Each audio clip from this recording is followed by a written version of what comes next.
করেছি, এরকম তো আগে কখনো হয়নি। পিরিয়ডস বন্ধ হয়? ও দাদা ভাই তাড়াতাড়ি এসো, বুদ্ধিমনির অ্যাক্সিডেন্ট হয়েছে। কি হয়েছে বাবু? হ্যাঁ আসছি। কি হয়েছে? পড়ে গেছিলিস? কিছু বল। পড়ে যাসনি তো? কাল বিকেল বেলা কোনো কাজ রাখবি না। কেন, কি আছে? ডাক্তার মামার সঙ্গে মা কথা বলেছে, তোকে একবার দেখাতে নিয়ে যাবো। মিস মেয়েদের জন্য ভালো না। আমি ওখানে ডাক্তার দেখিয়েছি ইন্দ্র। আর একবার দেখাতে ক্ষতি কি? আমরা বরং একটা কাজ করি, দুজনে মিলে একটা গাইনি দেখিয়ে আসি। দুজন মানে? দুজনেই দেখাবো, আমি গাইনি দেখাতে যাবো কেন? কারণ আমাদের future having a baby depends on আমাদের দুজনের হেলথ, আমার শুধু একার না। আচ্ছা ধরে নে যে আমার সব ঠিক, তোর তাও চেক আপ করার প্রয়োজন নেই বলছিস ইন্দ্র? অনেক দিন হয়ে গেছে, এইটা এড়িয়ে যাচ্ছিস, একবার চল।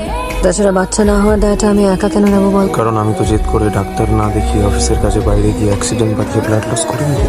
তুই করেছিস, তুই ডাক্তার তুই দেখা। প্রয়োজন আমি যেতে পারি তোর সঙ্গে ডাক্তারের কাছে। ব্যাস, আমি না খুব আপসেট। এত প্রেগনেন্ট ছিস, যদি একটুখানি কথা শুনতিস, কেয়ারফুল হতিস তাহলে। মিসক্যারেজটা হতো